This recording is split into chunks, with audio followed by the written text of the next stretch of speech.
ਦਮ ਦਮ ਨਾਲ ਜ਼ਿਕਰ ਕਰਾਂ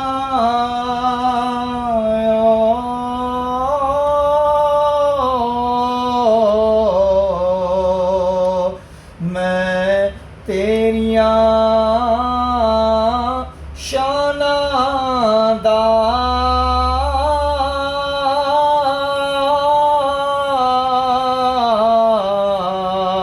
ਮੈਂ ਤੇਰੀਆਂ ਸ਼ਾਨਾਂ ਦਾ ਤੇਰੇ ਨਾਮ ਤੂੰ ਵਾਰ ਦੇਵਾਂ